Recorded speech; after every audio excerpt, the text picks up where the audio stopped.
अस्सलामुअलैकुम, welcome to नया दौर। मैं सना कैवान, प्रोग्राम में मेरे साथ ताहिर मलिक साहब, इसार राना साहब।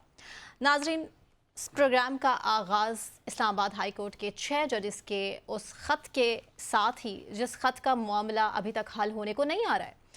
ये ख़त जिसने दरवाज़ा खटखटाया सुप्रीम जुडिशल काउंसिल का, और उसके बाद हमने देखा कि एक अहम मीटिंग भी कॉल की गई चीफ जस्टिस साहब के दरमियान और प्राइम मिनिस्टर शहबाज शरीफ के दरमियान। एक अहम मुलाकात हुई जिसके बाद एक कमीशन बनाने पर इत्तफाक हुआ। तसद्दुक जिलानी साहब, जस्टिस साहब ने इस इंक्वायरी की सरबराही से माजरत भी कर ली। इसके बाद हमने देखा कि अब बिलाखिर सुप्रीम कोर्ट ने इस्लामाबाद हाई कोर्ट के इन 6 जजेस के ख़त पर अज खुद नोटिस ले लिया है। अब ऊंट किस करवट बैठेगा ये कहना तो कबल अज़ वक्त होगा, लेकिन ये मामला कोई मामूली मामला नहीं है जिसे अंडर द कारपेट रखा जाए। अब ऑब्वियसली बहुत सारी चीज़ें हैं जो कि खुलकर सामने आई हैं, हाईलाइट हो चुका है ये मामला। और प्रोग्राम के आगाज़ में राना साहब आप ही की खबर थी, आप ही ने कहा था कि कमीशन से बात नहीं चलेगी। सुन ली आपकी अपील चीफ जस्टिस साहब ने, और अब आपके सामने है कि आज खुद नोटिस ले लिया गया है। लेकिन आपको लगता है कि उस तरह से फैसले भी सामने आएंगे जिस तरह से एक्सपेक्ट किया जा रहा है इन 6 जजेस के हवाले की तरफ से? मलिक ना मुझे लेता इजी, इसे ये नहीं पता कि चीफ साहब से मेरे जाती बराह ताल्लुकात हैं, और वो देखो से ताल्लुकात है। मुझे समझ नहीं देखो मैंने तो राना साहब ने क्लेम किया था कि जी ये, और मैंने कहा लार्जर बेंच बनना चाहिए। वैसे कौन से चीफ साहब है ये भी बता दें। नहीं, मैं चीफ का अपने काजी फायजीसा साहब की बात कर रहा हूँ जो मेरे हीरो हैं। हाँ। मैं उनकी बात मेरे भी एक हीरो है ना, वो भी चीफ है, मगर वो ये वाले नाम नहीं ले सकते, दोनों ही कौम के हीरो, वो भी मेरे दिल में रहते हैं। उसमें दोनों को कौम का हीरो और ठीक है, हम आपकी बात देखें। प्रैक्टिकली अगर देखा जाए ना, इस मेरे वाले आर्ग्यूमेंट को समझने के लिए जस्टिस तसद्दुक साहब का जो उन्होंने माजरत की है ना, आप उनका जवाब पढ़ेंगे आपको समझ आ जाएगी। उनका कहना ये था, जो हम जैसे कम फाहम लोगों का भी था, कि भाई ये तो खत लिखा है चीफ जस्टिस को, ये सुप्रीम कोर्ट और उनके नीचे जजेस ब्रादर्स की प्रोफेशनल जिम्मेदारियों के दरमियान रुकावटों का मामला है। ठीक है, तो ये मामला जो है चीफ जस्टिस साहब ही हल कर सकते हैं। ठीक है। अच्छा, दूसरी चीज क्या है कि लतीफ़ा ये है कि मैं तो उस दिन भी एहतजाज किया कि चीफ साहब को नहीं मिलना चाहिए था शहबाज शरीफ साहब को। शहबाज शरीफ साहब का तो अपना दामन जुडिशरी के हवाले से कोई इतना कोई वो नहीं है। किसकी ऑडियो लीक हुई थी जस्टिस कयूम के साथ? ठीक है, कौन है जिनके मुतालिक ये कहा जाए जस्टिस नसीम को के रिटायरमेंट के बाद पीसीबी का चेयरमैन, और ये किसने बनाया? कौन कौन से जजेस को, एक को सदर बनाया आपने, एक को आपने क्या कहते हैं सदारती उम्मीदवार बनाया। ये जजेस की बात कर रहा हूँ रिटायरमेंट के बाद। ठीक है ना, तो मैं ये समझता हूँ कि शहबाज शरीफ साहब तो खुद पार्टी हैं, और मैं ज़ाती तौर पे ये समझता हूँ कि चीफ साहब चूँकि मैं उनसे मोहब्बत करता हूँ, मेरे वो हीरो हैं, वो एक बहादुर हमारी अदलिया के सिपह सालार हैं। तो मैं ये समझता हूँ कि इस सारे मामले में कहीं ना कहीं चीफ साहब भी एक पार्टी है। अच्छा, हाँ, और यही बात कर दी आपने। हाँ, तो मैं ये ज़ाती तौर पे समझता हूँ कि अच्छा होगा ये जो मुखालफिन है उनके मुंह पे एक थप्पड़ पड़ेगा, चीफ साहब अपने खुद को इसके बेंच से अलहदा कर लें, और जो सीनियर मोस्ट जज हैं उनको कहें कि जी आप इसको सुने, क्योंकि इस मामले में ये बात भी है कि ये जजेस ने ये बात काजी साहब तक भी पहुंचाई थी, और उन्होंने इस पे कोई एक्ट नहीं किया था। और मैं ये समझता हूँ कि माजी के चीफ जस्टिस को भी बुलाना चाहिए जिनके इल्म में ये थी सारी चीजें। बात ये है कि हमारे चीफ साहब, मुझे ये यकीन है क्योंकि मेरी वो सारी बातें सुनते हैं सना, तो हो सकता है कि आने वाले दिनों में वो कहें कि जी इसको इतना ट्रांसपेरेंट रखना है इस मामले को कि मैं खुद को अलग करता हूँ, ताकि एक दफा ये दूध का दूध पानी का पानी हो जाए। मलिक साहब, देर आए दुरुस्त आए, आज खुद नोटिस ले लिया गया, लेकिन आपको नहीं लगता कि ये एक मुलाकात जो कि बड़ी अहम मुलाकात थी, जिसमें कमीशन बनाने के हवाले से भी इत्तेफाक किया गया था, उससे पहले ही आज खुद नोटिस ले लिया जाता तो इतने सारे सवालात खड़े ना होते? पहले तो मेरी राना को मुबारकबाद है कि वो मतलब पता नहीं, अब मेरा तो दिल करता है वो ताकत बताए वो कौन सी है, कौन सी टेलीपैथी है जहाँ से ये मैंने वावडा का नाम मिटा देना, मैं आऊंगा फ्रंट पे। मैंने इससे अभी पूछ रहे हैं प्रोग्राम के बाद कान में बताओगे फैसला भी क्या होगा, ये भी इसको फिर पता होगा। अच्छा, थोड़ी सी ना ये जो पहले थोड़ी हम इसको ना थोड़ा एलेबोरेट करते हैं हुआ क्या है जी। ये जो फुल बेंच आपको याद है 2 दिन हुआ था। हाँ जी। फिर वहाँ से वो चले गए चीफ एग्जेक्टिव, उन्होंने वजीर आज़म को बुला ले। उस असल में ये जो आज हुआ है ना, इसकी बैकग्राउंड वहाँ से आती है। जो इनसाइड आई है वो ये मेजॉरिटी ऑफ जजेस ने एक वहाँ पे एक पॉइंट ऑफ व्यू लिया कि हम एक इंडिपेंडेंट इदारा है। मैं कॉन्स्टिट्यूशन की बात कर रहा हूँ, मैं कोई पॉलिटिकल बात नहीं कर रहा कि पाकिस्तान के आइन में अदलिया एक इंडिपेंडेंट इदारा है जिसके head chief justice of supreme court होते हैं। तो उनका कहना था कि अगर ये केस हमने एग्जेक्टिव को दे दिया, जिसको आप इंतज़ामिया कहते हैं या हुकूमत कहते हैं, तो इसका मतलब हम सरेंडर कर रहे हैं। हम जो हमारी कॉन्स्टिट्यूशन इंडिपेंडेंस है वो हम दे देंगे। तो ये एक बहुत इनसाइड थी जो मेजॉरिटी, मैं ऑन रिकॉर्ड आपको बता रहा हूँ कि मेजॉरिटी जो थी उनका पॉइंट ऑफ व्यू था कि अगर हम कहते हैं जी कमीशन बना लें या हमने वज़ीर आज़म से कहते हैं कि वो इसको इन्वेस्टिगेट करें, इसका मतलब है कि हम अपनी कॉन्स्टिट्यूशन पोजीशन सरेंडर कर रहे हैं। तो एक दबाव आ गया था। फिर दूसरी बात कि ये जो सू मोटो है वो इनके हीरो हैं। मैं मतलब मेरी क्या मजाल कि मैं उनको हीरो से नीचे आपके हीरो इससे भी बड़े हैं। मैं तो इनसे भी उनको भी मेरे तो सारे चीफ हीरो होते हैं, बस रिटायर्ड चीफ हो जाए फिर तब नहीं, जब तक वो हाजिर सर्विस वो मेरे ये परमानेंट मैंने फैसला अपना जिंदगी में फैसला कर लिया बनने तक जो चीफ है वो मेरा हीरो है। ये राना चाहिए जितने मर्जी इख्तलाफ कर ले, मेरा हर चीफ हीरो है। ये तो मैंने पक्का फैसला किया हुआ। अच्छा, अब ये जो पॉइंट हुआ है आपके लिए कि अब वो ज़माना चला गया कि चीफ जस्टिस कहेगा जी मैंने सुओ मोटो लिया। याद है 3 लोगों की एक कमेटी है। अब जो इतलात है उसमें काजी साहब का सुनने में आया कि वो इसके हक में नहीं थे। इसमें justice Mansoor Ali Shah, justice Akhtar, So this is the inside of the story. हाँ, वो जो 2 जस्टिस 3 में क्योंकि आपने एक नया रूल बना दिया ना कि रूल पहले था कि चीफ जस्टिस से चीफ जस्टिस 3 जज लेंगे। वो जो मर्जी के कमेटी में अब 2 बंदों का आना जरूरी था। अब फैसला ये है। तो इनसाइड ये है कि इसमें जो 2 जजेस जिन्होंने कहा कि सो मोटो होना चाहिए, तो आपके लिए ये इन्फॉर्मेशन है कि अब ये सो मोटो हो गया। अब मैं ये कह सकता हूँ कि ये पाकिस्तान की तारीख में जो बड़े बड़े केसेस होंगे उनमें ये केस होगा, और ये पाकिस्तान का जो फ्यूचर रिलेशनशिप होगा ना इंतज़ामिया का और अदलिया का, वो एक डिफाइन करेगा। ये बहुत ही हाईली सेंसिटिव केस है। हुकूमत की शफाफियत पर भी इस हवाले से बड़े सवालात इकट्ठे खड़े हो रहे हैं, और एक कमीशन हुकूमत की जानिब से ही और उसी हुकूमत की जानिब से जो इन जजेस के एतराज़ात खड़े कर रहे हैं कि जी अब ज़मीर जागा। क्रिटिसिज्म का सामना तो उनको है मेरा ख्याल है कि देखें ये तो बस ये पुराना डायलॉग हो गया कि अब ज़मीर जागा, ठीक है ना। तो मेरा तो फ्रेश डायलॉग ये है कि चलो इनका अब ज़मीर जागा, तुम्हारा कब जागेगा, ठीक है ना। इनका तो जाग भी गया, तुम्हारा तो मुझे लगता है कि वो लंबी गोलियां खा के सुता है, जो जाग ही नहीं रहा, ठीक है। हुकूमत की तरफ इशारा आपका? जी डेफिनेटली, मैं इशारा नहीं, मैं उनको मुखातिब करके कह रहा हूँ, ठीक है ना। मैं उनको मुखातिब करके कह रहा हूँ, मैं तो डर छुप के कह ही नहीं रहा। दूसरी चीज ये कि मैं अब आपको बताऊं कि कुछ और जजेस के खत या इस हवाले से स्टेटमेंट्स आने वाले हैं। अच्छा, ये मलिक साहब पंडोरा बक्स ये इतना 6 जजों वाला नहीं है। अच्छा, इतना आसान नहीं है। इतना आसान नहीं है। तो मतलब आप कह रहे हैं कि सेम कंप्लेंट कहीं और से भी आने वाली है? जी, ये इस वाली बात को सेकंड करने के लिए बहुत सारे नए नाम सामने आ जाएंगे। 300 वकला के तो अब सिग्नेचर्स भी तो सामने आ गए हैं। मैं जजेस की बात और आहिस्ता आहिस्ता कह रहे हैं कि अगली कड़ी यही है, ये वकला के सिग्नेचर्स के बाद जजेस कुछ और भी खुलकर सामने आएंगे। इतना आसान मामला नहीं है कि इसे कमीशन मटी पाओ तो देखा होता है मटी पाओ। प्रेशर डेवलप हुआ तो सुमोटो नोटिस लिया गया। क्योंकि सुप्रीम कोर्ट की अपनी क्रेडिबिलिटी दांव पे थी अगर वो सिर्फ कमीशन के ऊपर रहते, ठीक है। दूसरी चीज ये है कि जो मैं आपको कह रहा हूँ कि बहुत सारे जजेस और भी हैं। ये खबर मैं इसलिए नहीं अभी ज्यादा वो करना चाह रहा कि ये जरा थोड़ा मिच्योर हो जाए, समात होगी ना परसों। हाँ, तो आपको इसमें नजर आएगा कि जुडिशरी के बहुत सारे जिम्मेदार और लोग भी स्टेटमेंट देंगे कि हाँ हमारे साथ भी ऐसा हो रहा है। ये खाली इस्लामाबाद के 6 जजों का मामला नहीं है, ये पूरे पाकिस्तान के अंदर जो जजेस हैं जिनको दबाव का सामना है, ये उन सब का मामला है। और ये एक खौफनाक सुनामी है। अच्छा जी, अगर ये सुनामी को ये जो 7 रुकनी बेंच है, वैसे तो इसमें देखें जस्टिस मंसूर शाह उनका बिल्कुल क्लियर है माइंड, उस लोगों को पता है कि वो कैसे वो डेमोक्रेटिक उस पे खड़े होते हैं। हाँ, ठीक है। या अफरीदी बिल्कुल कैटेगोरिकली उनका स्टांस होता है। अतर मिनल्ला साहब का तो किसी 2 राय है ही नहीं ना। मुसर्रत हिलाली उनके कोई 2 राय नहीं है। बाकी इसी तरह मंदूखेल साहब और नईम अख्तर साहब, ये वो लोग हैं जो जुडिशरी के साथ पहरा देते हैं।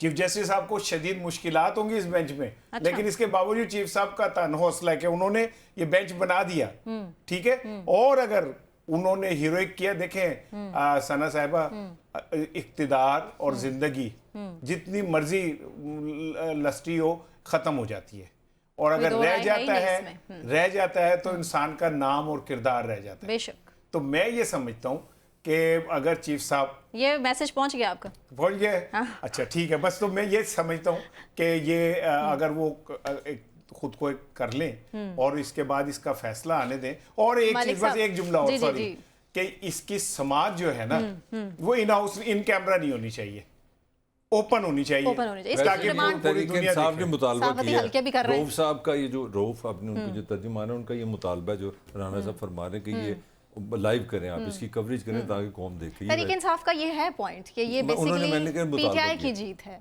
जो कुछ हो रहा है और आने वाले टाइम में जो कुछ होगा, इससे सारा फायदा तहरीक इंसाफ को होता हुआ आने वाले टाइम में दिखाई दे रहा है। और बड़ा अहम पॉइंट जो पीटीआई वकला, जो सपोर्टर्स हैं पीटीआई के, उनकी जानिब से ये रखा जा रहा है कि बड़े अहम फैसले भी होने वाले हैं।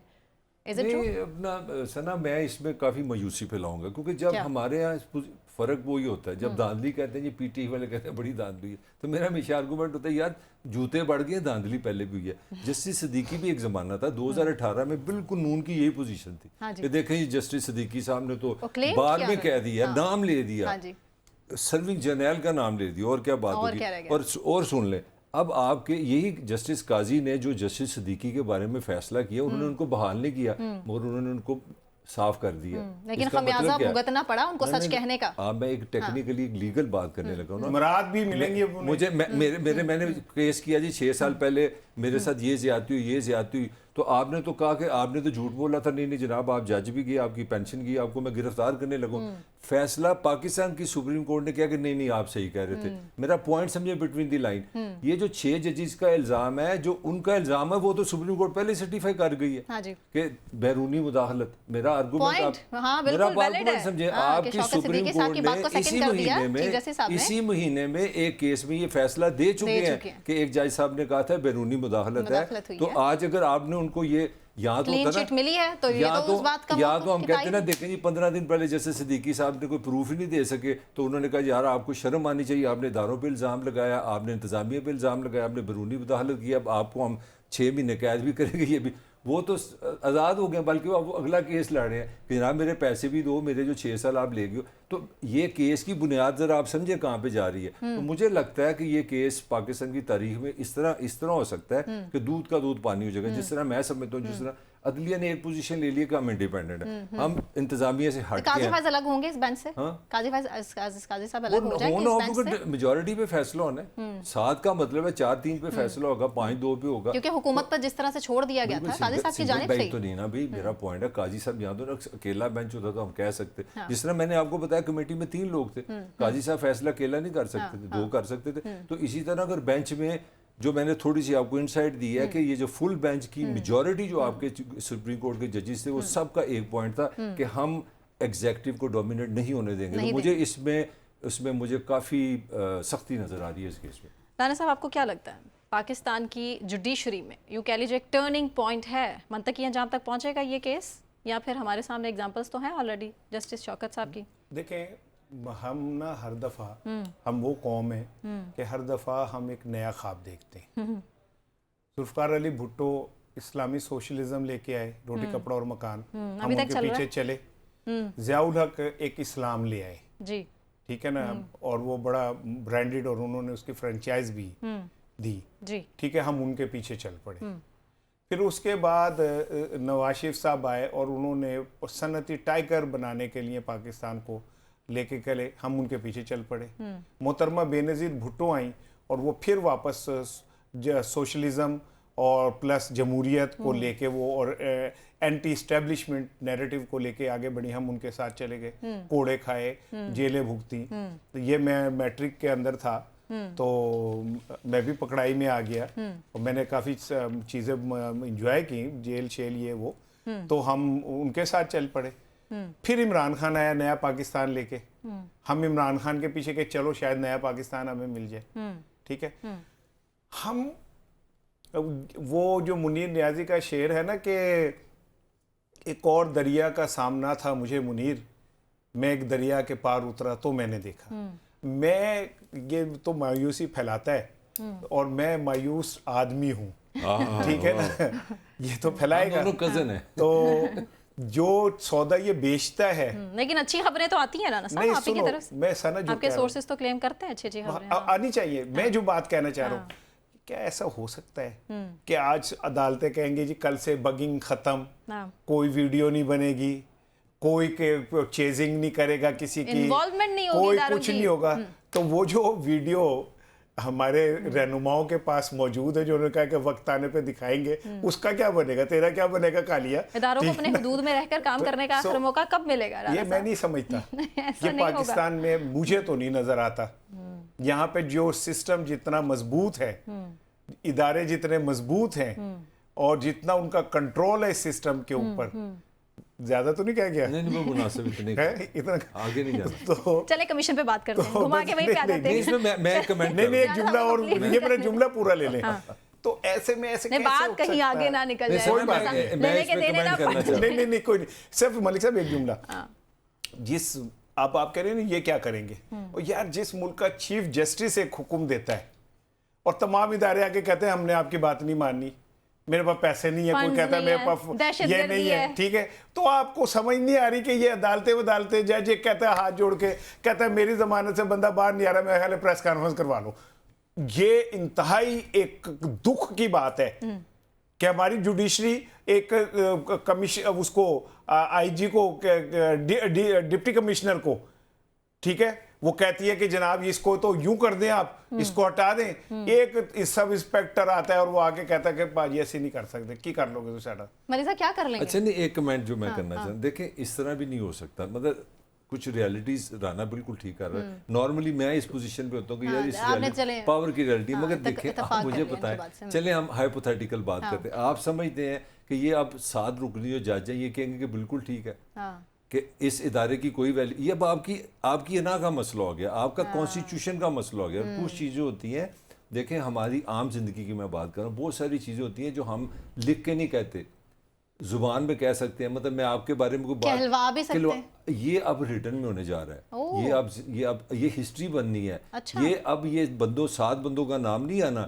ये पाकिस्तान के आइन का इज्जत का मसला है, ये पाकिस्तान की सुप्रीम कोर्ट का मसला है, ये पाकिस्तान के 75 साल वजूद का मसला है और आने वाले 100 साल का मसला है। ये तो लेवल ऑफ पॉजिटिविटी हो गया। ये बहुत पॉजिटिविटी है, क्योंकि मैं बार बार आपको कह रहा हूँ, देखिए आप पॉलिटिकल पार्टीज होती है ना, अब मेरा दिल करता है मुझे पीपल्स पार्टी अच्छी लगती है, मुझे भी अच्छी लगती है, आपको मुझे जमात इस्लामी अच्छी लगती है, मगर एक जमाना था वो कहते हैं जनाब मलिक साहब आपको अच्छी लगती है, 1 रुपया सिर्फ दें और एक फॉर्म पे साइन कर दें कि मैं पीपल्स पार्टी का मेंबर बन गया। अब आप सवाल मुझसे पूछें कि वो मेंबर बनने से क्या फर्क पड़ता है, रिटर्न इज रिटर्न। अच्छा, जब आप साइन कर देते हैं आपका रिलेशनशिप डिफरेंट होता है। तो आप राना के बाकी इतराज़ात अपनी जगह, मेरा नहीं ख्याल कि सुप्रीम कोर्ट के पास ऐसी स्पेस है। अगर आइन और कानून में उनको कोई चीज़ नजर आई, कोई नजर आई, तो वो कलम के साथ तारीख का एक हिस्सा बनने जा रहे हैं। अगर उन्होंने ऐसा कोई फैसला किया जो उनको नजर आ गया, तो उन्होंने मेरा ख्याल है वो आंख बंद नहीं कर सकते। मलिक साहब की बात मेरे ख्याल से काफ़ी हद तक ठीक भी है, क्योंकि कमीशंस की पाकिस्तान में जो हिस्ट्री रही है उसे कोई मेरे ख्याल से इग्नोर नहीं कर सकता। तो हुकूमत की इससे इन्वॉल्वमेंट को ख़त्म करना इसी की तरफ इशारा है कि शायद आने वाले टाइम में हालात बदलने वाले हैं और तारीख रकम होने वाली है। नहीं तारीख तो रकम हो गई है, आज 31 है तो कल यकम होगी, तारीख हो गई है, आज यकम है, आज यकम हो गई, 1 अप्रैल, आज 1 अप्रैल है, अप्रैल फूल है आज। देखिए बात ये कि ये बात यहाँ तक तो ठीक है कि जब इस केस की समाअत होगी तो डेफिनेटली बहुत सारे छुपे हुए चेहरे और वो सामने आएंगे, इसमें कोई शक नहीं है। लेकिन इसके साथ एक और भी चीज होगी। अभी आप हमारे मुल्क के कुछ दानिश्वरान को देखेंगे कि वो इन 6 जजों की ज़ात में कीड़े निकालेंगे। तो ऐसा हो रहा है ना? हुकूमती नुमाइंदे ये कह रहे हैं। हाँ नहीं, मैं तो दानिश्वरों की बात कर रहा हूँ, मैं तो हुकूमती नुमाइंदों की बात ही नहीं कर रहा कि ये जज यूं हैं, अगर इनके ऊपर दबाव था तो जो इन्होंने फैसले किए हैं, केसेस बनने वाले थे, 9 मई के हवाले से फैसले आने वाले थे। क्योंकि यही 9 मई में इन्वॉल्व थे, खुद इन्वॉल्व थे। क्योंकि अगर अता तारड़ साहब का बस चले ना तो वो वाली बात है, तारड़ साहब इस तरफ खींच रहे हैं हुकूमत, शहबाज शरीफ साहब वही मैं कह रहा हूँ कि उनका बस चले ना अता तारड़ साहब का, तो इन सारे जजों को चौक में खड़े करके फांसी दे दें कि मेरे जो नाना थे वो सबसे बड़े जज थे, ठीक है ना, तुम लोगों को तो जजी का पता ही कुछ नहीं है, ठीक है, क्योंकि पाकिस्तान की हिस्ट्री ये कहती है कि हमारे कुछ सीनियर जज जब बलूचिस्तान सुप्रीम कोर्ट मैनेज नहीं हो रही थी तो यहाँ से ब्रीफ केस भर के लेके गए थे जजिस की खिदमत करने के लिए। तो जो लोग जुडिशरी को ब्रीफ केस में क्या था? उसके अंदर मलिक साहब गर्म कपड़े थे, अच्छा, और क्या नाम है मास्क कोट वगैरह थे, अच्छा, इस तरह की चीजें थी।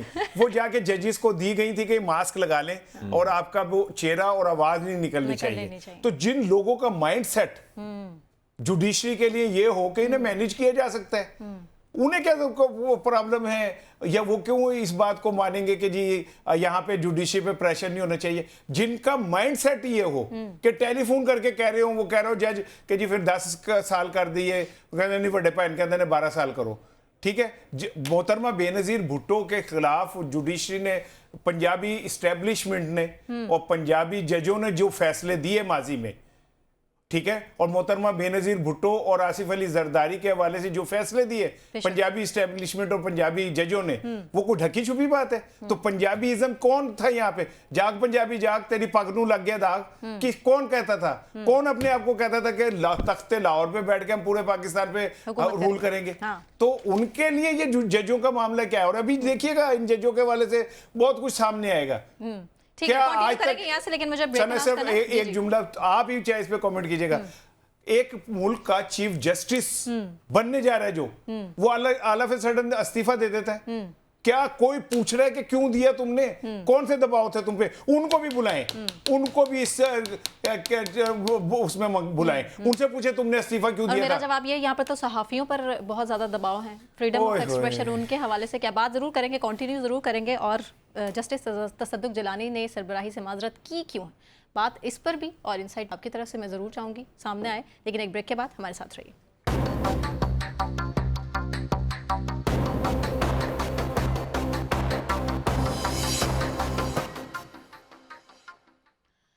वेलकम बैक नाजरीन, यहीं से कंटिन्यू करेंगे। 6 जजेस के ख़त का मामला है और अभी तक कुछ क्लियर नहीं हो सका है। हाँ, बहरहाल जस्टिस तसद्दुक जिलानी ने इंक्वायरी कमीशन से फ़िलहाल उसकी सरबराही से माजरत कर ली है और ख़त लिख दिया है वज़ीर आज़म शहबाज शरीफ साहब को।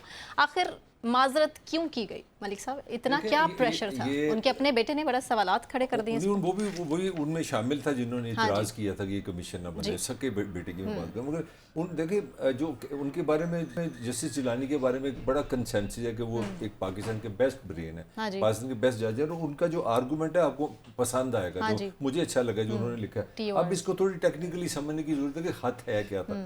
खत उन्होंने चीफ जस्टिस सुप्रीम कोर्ट को नहीं लिखा, 6 जजेस ने खत लिखा है सुप्रीम जुडिशियल काउंसिल को, और काउंसिल का काम ये है कि जो कोड ऑफ कंडक्ट है ना, कि जजेस का रवैया कैसा होना चाहिए, उनका अखलाक कैसा होना चाहिए, वो क्या करना चाहिए, उनको क्या नहीं करना चाहिए। तो उन्होंने केस ये बनाया है सुप्रीम जुडिशियल काउंसिल को 6 जजेस ने कि जनाब इस तरह हम जब फैसले करते हैं हम पे बैरूनी दबाव होता है। उसकी एक मिसाल ये है, एक मिसाल ये, एक मिसाल ये है। तो आप ना हमें रहनुमाई करें, हमें बताएं कि हमारा कंडक्ट क्या होना चाहिए।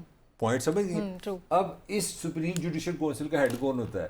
काजी साहब, चीफ जस्टिस। अब जस्टिस जिलानी का जो आर्गूमेंट है, उनका आर्गूमेंट है कि भाई जो एक, फिर वही जो मैंने शुरू में आपको बताया कि पता लगा कि जज साहब में वो इंस्टीट्यूशन की सेंस है। वो ये कह रहे हैं कि 6 जजेस ने तो ना कोई लड़ाई की है, ना इल्ज़ाम लगाया, वो तो अपनी रहनुमाई मांग रहे हैं अपने इदारे से।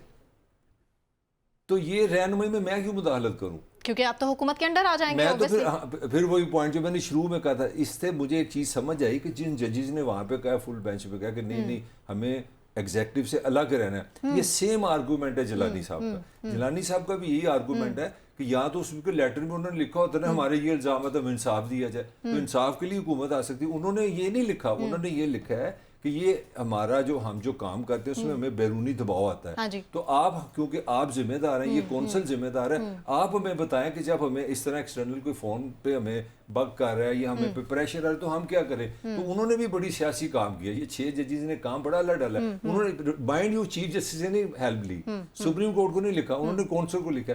इसीलिए जस्टिस जिलानी ने कहा है कि ये मैं माजरत चाहता हूँ क्योंकि मैं तो फिर एग्जेक्टिव बन जाऊंगा। तो वही दोनों तरफ वही आर्गुमेंट। और एक क्रिटिसिज्म ये कि वही गवर्नमेंट जो कि इसमें डायरेक्टली या इनडायरेक्टली इन्वॉल्व भी है, वो कैसे इसकी इंक्वायरी करा सकती है? उसके अंडर एक कमीशन काम करेगा तो ऑब्वियसली इस पर तो बहुत से सवालात खड़े होंगे। देखें, जो जिलानी साहब ने जो जवाब दिया है और इनकार किया है, उसमें ही हुकूमत की तमाम चालाकियों को उन्होंने एक्सपोज कर दिया। जैसे उन्होंने कहा कि भाई ये जो आप TORs बना रहे हैं, मैं तो इससे ही मुत्तफिक नहीं हूँ जो आप बना रहे हैं, जिसमें आपने ये सारा कुछ जो है घुमा के रख देना है, मैं इससे मुत्तफिक नहीं हूँ। फिर उन्होंने कहा कि आप जो ये बना रहे हैं, अब यहाँ से फिर अगेन मेरा वही बात आ जाती है कि अगर एक रिटायर्ड जज साहब ये कह रहे हैं कि भाई ये तो सुप्रीम कोर्ट का मामला है, मेरा नहीं है, तो ये बात जो हमारी जुडिशरी को पहले दिन क्यों नहीं समझ आई? उन्हें क्या जरूरत थी आप एक वजीर आजम से मुलाकात करने की इसी मौजूद पहले की सो मोटो नोटिस नहीं ले लिया ठीक गया? है, तो ये सारी चीजें। और दूसरी चीज एक देखें, मैं आपको सना एक बात बताऊं कि इमरान खान पे कोई अल्लाह खास मेहरबान है, उसकी वक्फे से उसकी कोई कहीं ना कहीं इखलाकी फतह होती रहती है। ये तो मलिक साहब ने भी माना कि कुदरत मेहरबान है। खान अब दूसरी चीज देखें ना कि जो जस्टिस तसद्दुक जिलानी साहब है, उनका बेटा भी जो है उनके खिलाफ खड़ा हो वो गया। वीडियो याद होगी आपको इलेक्शंस के दिनों में कि हमारे घर से ही हमें शिकस्त होगी। नून लीग का एक नुमाइंदा, ठीक है ना, रहनुमा ये कह रहा था कि हमें अब तो अपने घर तो से ही शिकस्त होगी। ये जबान लोगों को मिल गई है, ध्यान रखें। इस जबान को अब रोकना मुमकिन नहीं है। आप ये नहीं कर सकते कि आप रंगबाजियां करके एवं जालीजा कमीशन बना दें, कुछ इस तरह का लीपा पोती कर दें और यूं करके लोगों को बेवकूफ नहीं कर सकते। ठीक है, अब लोगों के घरों में से आवाज बुलंद होती है, लोगों को अपने घरों से जो है वो फेस करना पड़ता है। लोग पहले डरा करते थे और जो लोग नहीं कहते थे, शरई काम करते हुए लोगों को शर्म आती है। और जो लोग पहले नहीं ओपनली कहते थे, अब ओपनली कहते हैं। जिलानी साहब का बेटे का स्टैंड इस बात की गवाही है कि लोगों के अंदर जो एक इमरान खान ने शऊर दे दिया है, जो एक उसने एक रास्ता दिखा दिया है, अब उसको इस तरह दबाना मुमकिन नहीं है कि हम इस तरह करके दबा लेंगे। और दूसरी चीज ये है कि जिलानी साहब ने जो काम किया है, मैं उन्हें सच्चे दिल से ट्रिब्यूट देता हूं। यही है एक पाकिस्तानी को, और हर जिम्मेदार पाकिस्तानी को इसका मुजाहरा करना चाहिए। अपने जाती मुफादात और छोटे छोटे मकासद के लिए, अपनी बोटी के लिए कौम का बकरा नहीं ज़िबा कराना चाहिए जो आज ये कर रहे हैं। शहबाज शरीफ साहब की आप तकरीरें उठा लें, पिछले 2 साल 3 साल की, वो हमेशा शबाना रोज मेहनत करते हैं महंगाई खत्म करने के लिए, और वो पाकिस्तानियों के साथ सलूक करते हैं कि ले रब्दना। वो जो मैं अभी आपसे कह रहा था कि यार चलो किसी का जमीर लेट जाग जाता है, जाग तो जाता है, और यार किसी का जमीर जाग ही नहीं रहा। अब खरबोपति हो गए, अब ट्रिलियन हो गए, ठीक है ना, लोग भूखे मर रहे, लोगों के पास खाने को नहीं है, आप वहीं पे अपने बैठे हुए, आपका हलवा मांडा वैसे ही चल रहा है, भूखे लोग मर रहे, और फिर आप कहते हैं कि जी हम तो खादिम आला हैं और खादिम आला से भी आगे हैं, मईशत ठीक करेंगे, ऐसे सुहाने ख्वाब दिखाएंगे। अब तो मोहम्मद जुबैर साहब कह रहे हैं कि तीनों पार्टीज अब मुतनाज़ हो चुकी हैं, बड़ी नई पार्टी लाएं। खैर इस पर बात करेंगे, लेकिन एक ब्रेक के बाद। मालिक साहब, coming back to the point, TORs पर भी एतराज़ उठाया है जस्टिस तसद्दुक साहब ने कि TORs में जो इल्ज़ामात जजेस की जानिब से लगाए गए हैं, और इल्ज़ामात आपको याद होंगे, अब तो सबको पता है, इल्ज़ामात यही हैं कि बेडरूम्स तक कैमरास थे, उनकी रिकॉर्डिंग्स हो रही थी, क्रैकर बम हमला घर में किया गया है, किसी जज के दामाद को उठा लिया गया, करंट लगाए गए, और एक जज तो हाई ब्लड प्रेशर की वजह से हॉस्पिटल पहुँच गए। जान तक जा सकती थी, कोई मामूली बात नहीं है, प्रेशर तो डेवलप हो चुका ना। तो अब आपको लगता है कि उसके कॉन्सिक्वेंसेस भी ये TRO को समझना भी जरूरी है। देखो टर्म्स ऑफ कंडीशन देखें, आप हुकूमत के पास पावर है ना, तो वो आपको कह सकती है, मुझे कह सकती है। अब उन्होंने कहा जी आप फैक्ट्स फाइंडिंग करें, आप हमें इनसे इन्वेस्टिगेट करके पॉइंट, इसमें एक टेक्निकल पॉइंट आता है। मैं एक रिटायर्ड जज हूँ, मेरे सामने जो 6 बंदे खड़े वो कौन है? सर्विंग जज है जी, तो बनता ही नहीं। फर्क समझे ना। वो आप ये को मैं कोई इतना कोई समझदार आदमी, जज इज ए जज, सर्विंग जज इज ए जज। आप वो वहां पे कटहरे में भी खड़े हैं, ही इज जज देयर। आप वो रिटायर्ड जज को अंदर मतलब आसान लफ्जों में उनका मर्तबा उनसे ज्यादा है। की बात पहले ये पॉइंट है। दूसरा जो आप दूसरा इसके साथ जो पॉइंट है ना कि TRO की जो मैं बात कर रहा हूँ, हमारे यहाँ मॉडर्न टाउन आपको याद होगा, बहुत बड़ा वाकया हुआ था। हम तो वैसे PhD हैं हम ना, मतलब इतने बड़े वाकयात हुए हैं, ये और भूल जाते दुनिया हैं, की तारीख भूल जाते में हैं। वाहिद मुल्क है जिसमें 52% ने स्ट्रगल करके जंग करके ना 48 से अलहदगी ली, और हमें आज तक कोई कमीशन बता दे कि इसका जिम्मेदार कौन था। मुझे आज तक इंतजार है, मुझे कोई कमीशन बताया कि लियाकत अली को किसने मारा। मुझे आज तक एक कमीशन का इंतजार है जो बताया कि 65 की जंग पाकिस्तान ने की थी या इंडिया ने हमला किया था। मुझे आज भी इतराज है कि जुल्फ़िकार अली भुट्टो को जो फांसी हुई थी वो लीगल हुई थी कि इनलीगल हुई थी। मुझे आज भी कमीशन चाहिए जो बताए कि नवाज शरीफ अपनी मर्जी से सऊदी अरब गया था कि उसको डंडे से आपने निकाला था। मुझे आज भी कमीशन का इंतजार है जो मुझे बताया कि नवाज शरीफ किसके कहने पर वापस आया था। मुझे आज भी इंतजार है कि बेनज़ीर किसने भेजा था, बेनज़ीर को वापस कौन ले गया था। मुझे आज भी कमीशन से किसने नहीं कराई, कि बेनज़ीर को किसने मारा। मुझे आज भी इंतजार है कि मुझे बताया ज़ियाउल्लाह का जो जहाज था किसने गिराया। कौन से कमीशन की बात करते ये सारी फैक्ट्स फाइंडिंग के नाम पे अच्छे अंग्रेजी के अल्फाज हैं। ठीक है, जज साहब लगे रहते 60 दिन आपको दे दिए, आप 60 दिन में चीजें इकट्ठी करें। इतनी अंग्रेजी साड़ी थी आंदी नहीं, इतनी आपने करके वो बस्ते का बस्ता। अब हुकूमत के पास इंफॉर्मेशन चली गई। अब जो मैं बार बार आपको कह रहा हूँ, कंसिडरिंग दी कंडीशंस, अब जब आपकी सुप्रीम कोर्ट बैठी है, सुप्रीम कोर्ट के लिए आपको शॉर्टकट नहीं रहा। हाँ। सुप्रीम कोर्ट ने यहाँ बताना है कि ये 6 जजेस ने गलत बात की है, फिर नई कहानी है। और आज याद का मतलब तहकीकात है, और ये 6 जजेस किसके मतहत है? चीफ जस्टिस के मतहत है। ये पॉइंट समझे। या अगर वो वाकई मुदाखलत होती है तो फिर पाकिस्तान का आइन हमें पता लगेगा कि ये मुदाखलत जायज़ है। राना साहब, टाइमिंग्स बड़ी इंपॉर्टेंट है इस हवाले से।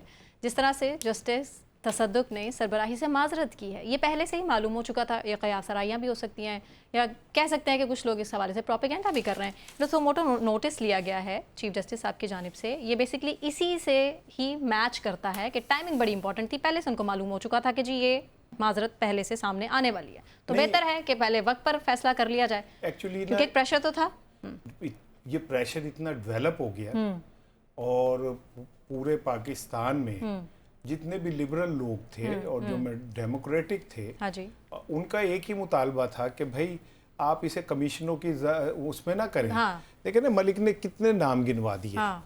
मुझे बताएं कि कराची के अंदर एक फैक्ट्री को चारों तरफ से बंद करके मलिक साहब भत्ताखोरों ने आग लगा दी। बहुत बड़ा वाक़या, 300 बंदा मर गया। आज तक हमारी अदालतों ने उस केस का फैसला किया। ठीक है, मॉडल टाउन में लोगों को सीधी हामला औरतों को पेट में गोलियां मारी गई, कोई इंसाफ क्या नहीं। हमने आज तक एक चींटी को फांसी दी? नहीं दी। अंगूर अड्डा साने में एक पूरा खानदान मर गया, क्या हमने कोई उस पर आज तक कोई वो दी? नहीं। साहिवाल के वाला इशू में पूरा वो एक फैमिली जो है मर गई, क्या हमने दी? पिंडी में शिया सुन्नी फसादात हुए, उसके ऊपर पूरी कौम 2 हिस्सों में तकसीम हो गई, क्या आज तक हमने किसी को उस पर कोई सजा दी? क्या हमने मलिक साहब आटे के ऊपर बुरान पे, चीनी के बुरान पे, घी के बुरान पे हमने कमीशन नहीं बनाए? किस कमीशन ने खाते हैं बना कम? हाँ, वेल सेड।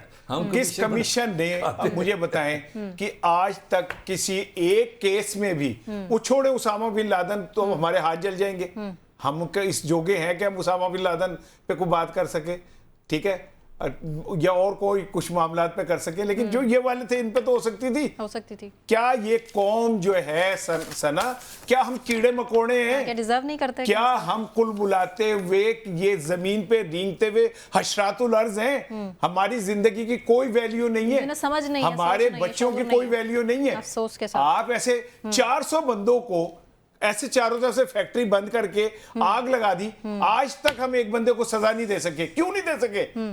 मॉडल टाउन में आज जिन अफसरों के ऊपर इल्जाम था उनको हमने तरक्कियां दे दी।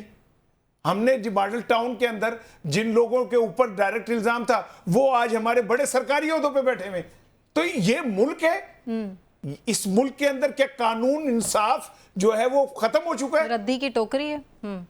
तो ये कहा बना, ये जो अभी ये मायूसी फैला रहा था, मैं कह रहा था ये फैला रहा है, मैं हूं, मेरी निगाह में गुजरे सैकड़ों तूफान, मेरी नजर में कोई हादसा अजीब नहीं। मैंने इस 75-76 सालों में पाकिस्तान के अंदर इंसान के ख्वाबों को जिस तरह कुचलते हुए देखा गया ना इन ड्रामेबाजियों में, मैं आपको बता नहीं सकता।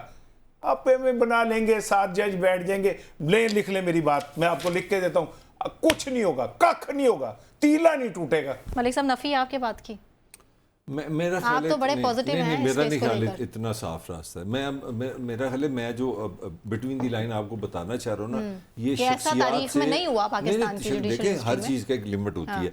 ये अब शख्सियात की गेम दे रही। अब ये क्योंकि मैं आपको खबर दे रहा हूँ कि पूरे फुल बेंच में वही लोगों ने बैठना है ना भाई। हाँ जी। उन्होंने एक पॉइंट करे, उन्होंने कि हम पाकिस्तान का आइन कहता है हम इंडिपेंडेंट है। हाँ, जो इंसाफ कलम थाम कर बैठे हैं ये वो तो जजेस। अगर सुप्रीम कोर्ट यहाँ से हिलती है तो इसका मतलब कि आइन तो फिर सुप्रीम कोर्ट ने तोड़ दिया। मलिक साहब मेरी एक तो बात का कितनी जवाब दें, दफा एक ऐसा मिनट हो है ना। चुका? हाँ। बिल्कुल ठीक है, आप सही कह रहे हैं। मुझे बताएं कि जिस मुल्क के अंदर हजारों के मजमे के अंदर सिटिंग जजेस का नाम लेके कहा जाए कि तुम गद्दार हो, ठीक है, किताबों के अंदर नाम लेके जलसों के अंदर एक खातून कह के ये 5 जज फला फला फला इन्होंने ये एक फैसला गद्दार सुनाया था। हैं, ये ऐसे हैं। फिर जिस मुल्क के अंदर चीफ जस्टिस एक इस्तीफा दे दे तो ये कोई ना पूछे कि क्यों दिया है, और ये कह के देखा दुम दबा के भाग गया।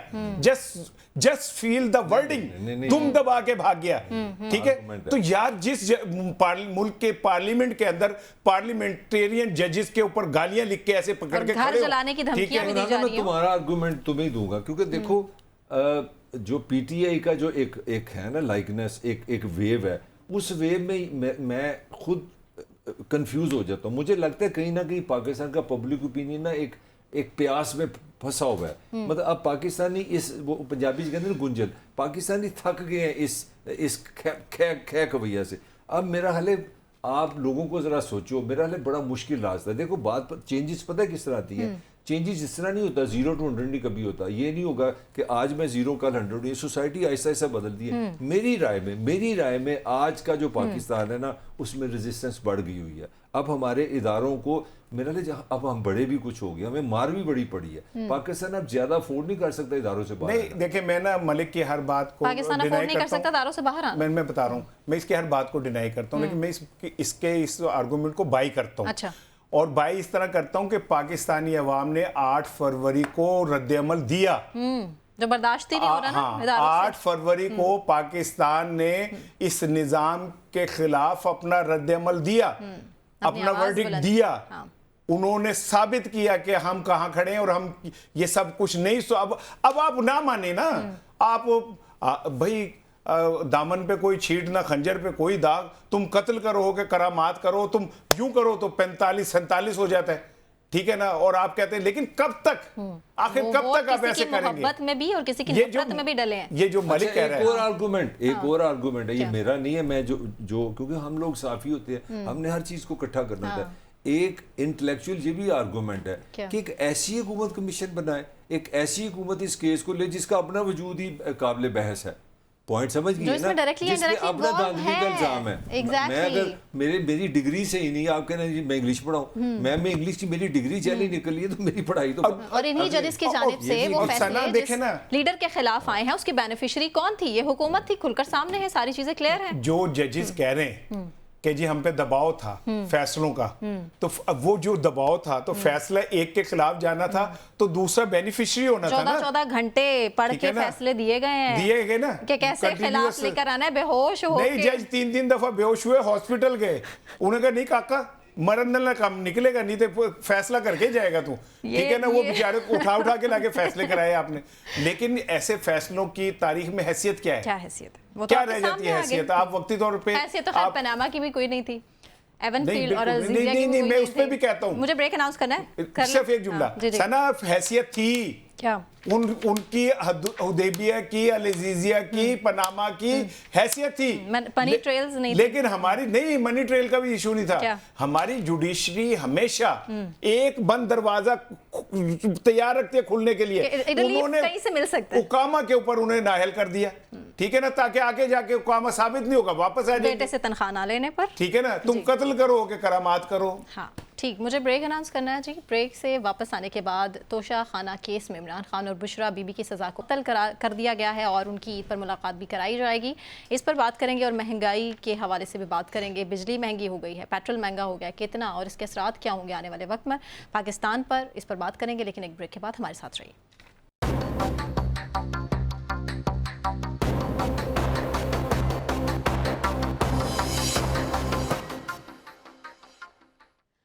वेलकम बैक नाजरीन। तोशा खाना केस में इमरान खान और बुशरा बीबी की सज़ा को मुअत्तल करार दे दिया गया है और उन्हें ज़मानत पर रिहा करने का हुक्म भी है और मज़ीद इस हवाले से जो है वो ईद के बाद फ़ैसला आ जाएगा। इसके हवाले से आपको अपडेट हम करते भी रहेंगे और बात इसी पर होगी कि क्या तरीके इंसाफ के लिए कोई अच्छी खबरें आना शुरू हो चुकी हैं। फवाद चौधरी साहब हम देखें उनको भी रिलीज़ कर दिया गया है। हमाद अजहर साहब जो है मंजर आम पर आ चुके हैं या मज़ीद भी जो है लोग जो रुपोश थे वो सामने आएंगे। क्या तरीके इंसाफ के हक में हवा चल पड़ी? राना साहब आप ही से पूछ लेती हूँ। देखें, बात यह है कि एक वक्त तक कोई चीज़ भी जो है ना वो चल सकती है, मुस्तकिल नहीं रहती। मुश्किलात भी खुशियाँ भी ये एक ख़ास पीरियड तक की चीज़ है। इसके बाद इसने बदलना, हर मुश्किल के बाद आसानी हाँ, है। आप इससे कनेक्ट सबात एक तगय्युर है इस ज़माने को ना जी। तो मैं आपके प्रोग्राम में आपसे ये शेयर कर रहा हूँ कि आने वाले 2 माह में पीटीआई को अदालतों से, मैं रिलीफ नहीं लफ्ज़ इस्तेमाल करता क्योंकि अदालतें रिलीफ नहीं देती, अदालतें इंसाफ देती हैं। पीटीआई के लोगों को इंसाफ मिलेगा। ओके। गंडापुर साहब के खिलाफ नाकाबिले ज़मानत वारंट जो थे वो आज कैंसिल हो गए, ठीक है। हमाद अजहर पेश हो गए। मेरी इतलात ये कि असलम इकबाल भी अदालतों में पेश होने जा रहे हैं और भी कुछ रोपोश जो लोग हैं वो अदालतों में जा रहे हैं पेश होने के लिए। अब इसकी वो जो आपने पिछले सवाल किया था, टाइमिंग मैटर बड़ा कर रही है क्योंकि अदालतों ने अब ये प्रूव करना है कि हम प्रेशर के बगैर फैसले कर रहे हैं, के बगैर फैसले हो रहे हैं, ठीक है कि नहीं। इमरान खान को जो जुमला मैं बार बार कहता हूँ कि अल्लाह कुदरत उस पर मेहरबान है, उसके हक में चीजें खुद ब खुद चली जाती हैं। हाँ। अब ये जुडिशरी एक जानिब खड़ी हो रही है और वो साबित करने जा रही है कि हम पे प्रेशर नहीं है इदारों का। हाँ। दूसरी जानिब उन्हें फैसले, आज का जो सबसे बड़ा वाकया है जो मैं हैरान हूं कि मलक के उकाबी नजरों से बच गया। मुझे तो इसकी नजरें चेक करानी चाहिए। मलिक साहब, आज तोशा खाना में नैब ने कहा कि जनाब हमें ये जो सजा है ये कोई मुझे हमें प्रोसिक्यूटर ने कहा कि फैसले का जायजा लिया है, ये सजा मोतली का केस है। आप अंदाजा करें कि नैब कहां पे वापस चली गई। और मैंने वही लगता है कि ये कुछ शायद नवाज शरीफ के खिलाफ को केस का फैसला होने जा रहा है। नैब कह रहे कि ये मोतली का केस है। हो सकता है नैब ने समझो कि नवाज शरीफ का केस है, उन्हें क्या बताया जाए। है, गलती हो सकती है। आप अंदाजा करें ना, उस पे अदालत ने कहा, हो सकता है मिसकम्युनिकेशन। हाँ, उस पे अब सुने तो देखे ना वो जो मायूसी फैलाने वाली जरा खुश नहीं, मैंने मायूसी सुना रही है तुम्हारे बात। वो कहते हैं कि अदालत ने कहा कि ये नैब का बड़ा काबिल तारीफ इकदाम है। हाँ जी। यानी कि अगर आप ये कह रहे हैं कि नहीं मोतली का नैब कह रहा है, वो नैब जिन्हें 18 घंटे जो पीछे रहते रहे सना 18 घंटे समाअत करवाई कि सजा दें जी, अभी दें, कल कोई पता नहीं जलजला आ जाए तो आज ही दे दें सजा। This is Pakistan. ठीक है, कल क़यामत ही ना आ जाए ना, उससे पहले सजा होनी चाहिए। ठीक है, सारा कुछ हुआ। तो ये अब इमरान खान एक मुश्किल वक्त से बाहर निकल रहे। अच्छा। और दूसरी चीज गारंटी है राना साहब, ऑनर कहते हैं। जी ऑनर, हाँ मैं ऑनर कह रहा हूँ। उसकी रीजन क्या है, मैं पहले दिन से कह रहा हूँ कि इमरान खान सियासी हकीकत है। अच्छा। उसे तस्लीम करना पड़ेगा। अच्छा। इसी तरह जैसे हमारे इदारे हकीकत हैं, उन्हें तस्लीम करना पड़ेगा। और ये स्टेक होल्डर है पाकिस्तान के, ये आपस में टकराव के लिए नहीं है, आपस में इनको मुफाहमत से आगे बढ़ना होगा। और इसमें पाकिस्तान की बका के लिए एक इंपॉर्टेंट रोल जो है वो है आसिफ अली जरदारी का। आप इस बात को माने या ना माने, मैं मानती हूं, कहीं ना कहीं एक खामोश डिप्लोमेसी आसिफ अली जरदारी की जानिब से चल रही है।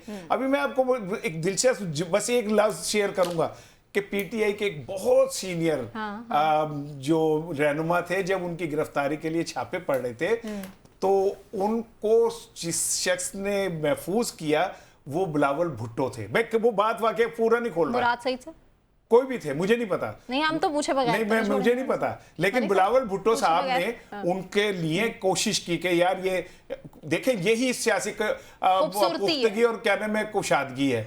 ठीक है, मैं तो पीपल्स पार्टी के खिलाफ बोलता हूँ, लेकिन जो उनके अंदर जो बात है मानने वाली, और आसिफ अली जरदारी को आगे बढ़ना चाहिए। और ये जो पॉलिटिकल हकीकत है उन्हें, अगर आप पीटीआई को तस्लीम करवा लेंगे ना, आप पाकिस्तान के पॉलिटिकल निजाम को तस्लीम करवा लेंगे। चलें, मैं मलिक साहब के सामने सवाल थोड़ा सा ट्रिकी रखती हूँ। क्या कोई डील हो गई है खान साहब के साथ अडयाला जेल में?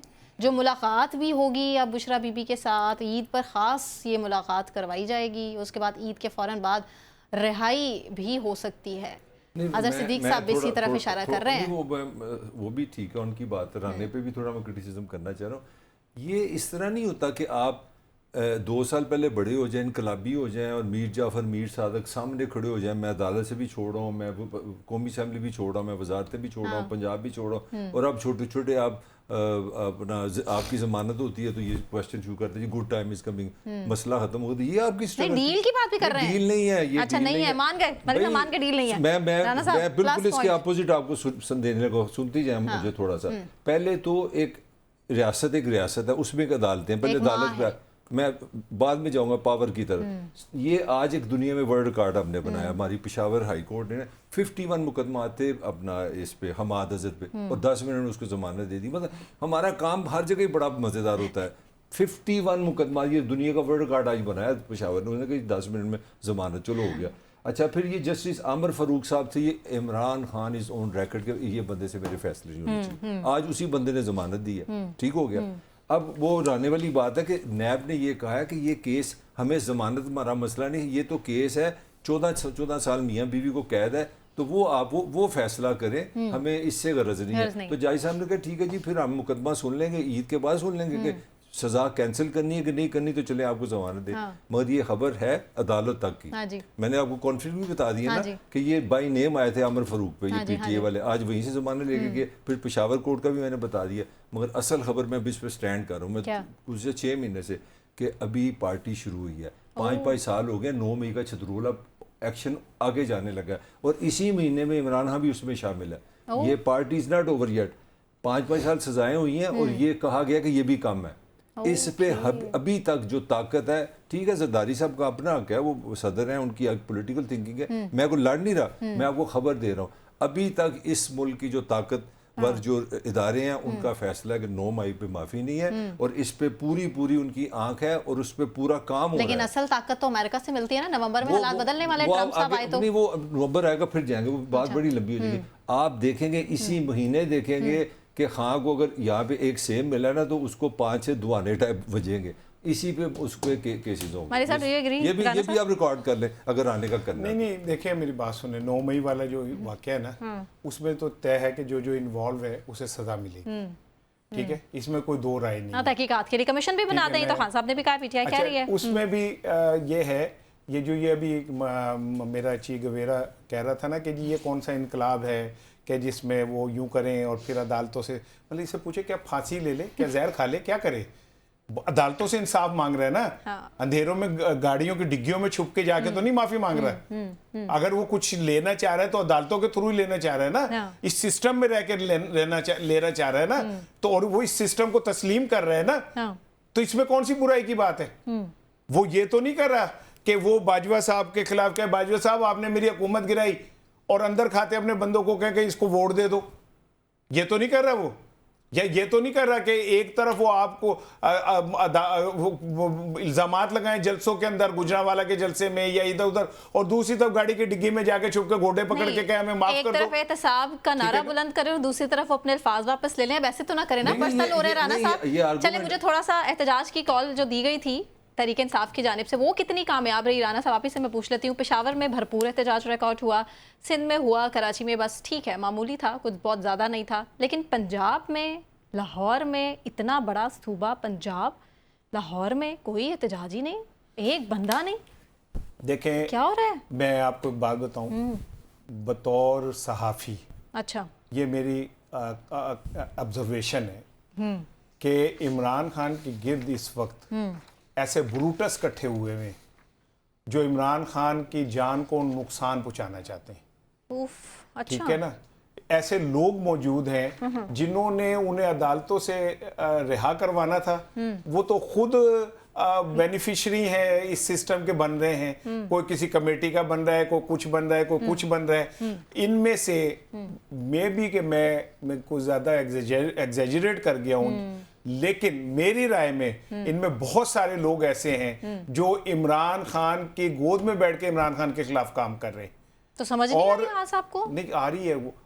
जुल्फकार अली भुट्टो को भी चेहरे पता चल गए थे, नुसरत भुट्टो जाके बताती थी, लेकिन उस टाइम वो बेबस हो चुके थे ना, कुछ नहीं कर सकते थे। हाथ में ठीक कुछ है, नहीं। अब वो जो इमरान खान की बहन है उनको को साइडलाइन किया जा रहा है लीडरों की जानिब से कि ये आगे ना आए। हाँ जी, ठीक है, आपकी भी भाई है, हमारी भी बहनें हैं, हम जानते हैं कि जो बहन की कमिटमेंट भाई से होती है किसी की नहीं होती। हाँ। वो अकेली औरत फिर रही है कि मेरे भाई की जान को खतरा है। हाँ। और ये सारे मौजे कर रहे हैं, कोई टिकटॉक में हीरो बन रहा है मरवत साहब की तरह, ठीक है, कोई सेनेटर बन रहा है और वो कह रहा है कि जी हमने तो कॉल नहीं तो करनी, अपनी अलग से सोशल मीडिया टीम भी बना लिया, बात इस पे करेंगे, लेकिन हम महंगाई की बात नहीं करेंगे, सड़क पे नहीं निकलेंगे।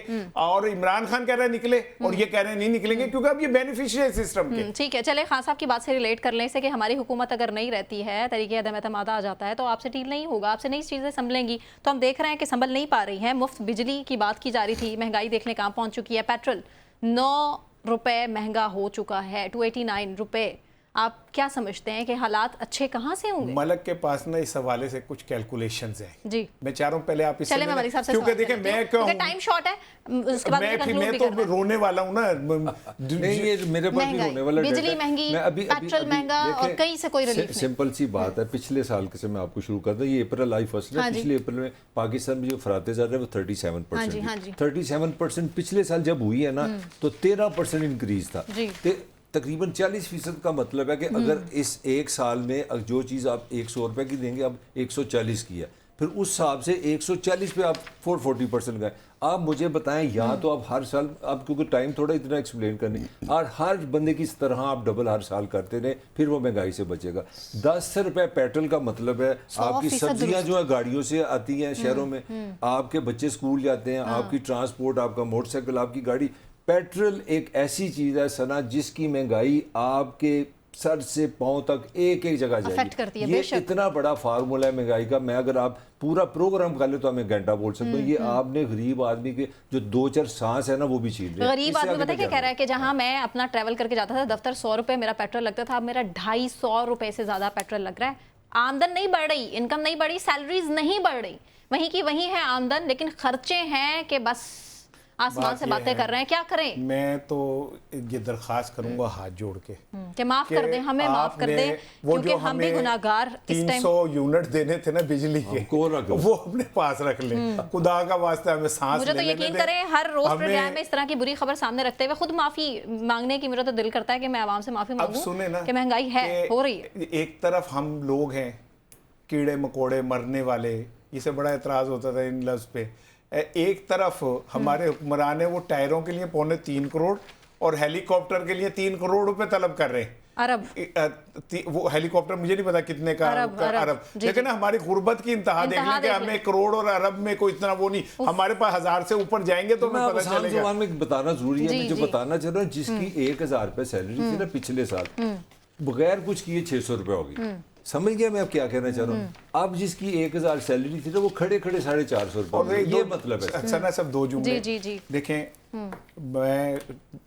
मेरा ताल्लुक है लोअर मिडिल क्लास से, ठीक है, खुदा की कसम सना, मैं कसम खा के कह रहा हूँ लाइव, मैंने लोगों को भूख की वजह से अपनी इज्जतों को गिरवी रखते देख रहा हूँ। मैं अपनी आंखों के सामने सड़कों के कोनों पे बड़ी बड़े शुरफा घरानों की माओं को अपनी बेटियों को लेके बैठे हुए देख रहा हूँ। मैं अपनी आंखों के सामने बच्चों को स्कूलों से उठा के मोटर वर्कशॉपों के ऊपर बिठाते हुए देख रहा हूँ। और यहाँ हुकूमत और क्या कर रहे हैं आप ऊपर हुक्मरान बैठे हुए और आप कहते हैं हम खादिम आला हैं, हम कौम के वो हैं, और आपका तो जो चेहरे हैं प्लास्टिक के वो इतने कीमती हैं कि मेरे पूरे महीने का खर्चे जो हैं उसमें पूरे हो जाएं। आप अपने आप को कहते हैं हम हुक्मरान हैं, जाएं जाके देखें घरों के अंदर लोगों ने, माओं ने अपने बच्चों को दूध पिलाना बंद कर दिया, लोगों ने 2 रोटियों की जगह 1 रोटी खाना शुरू कर दी। और फिर आप जब मर जाएं, आप जब मर जाएं तो जाएं कब्र के ऊपर जाके दे 18,000 रुपए की आप रसीद बनवाएं, नहीं तो आपको दफनाया भी नहीं जा सकता।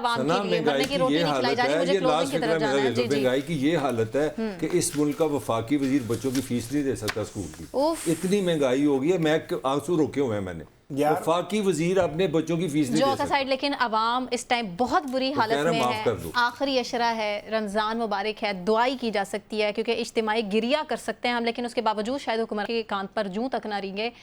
खुदाई बेहतर करे, खुदाई भला करे इस मुल्क का भी, हम सब का भी, आप सब का भी। मुझे सना कहवान को, ताहिर मलिक साहब को, इसाराना साहब को इजाज़त दीजिए। अपना बहुत ख्याल रखिए। अल्लाह हाफ़िज़।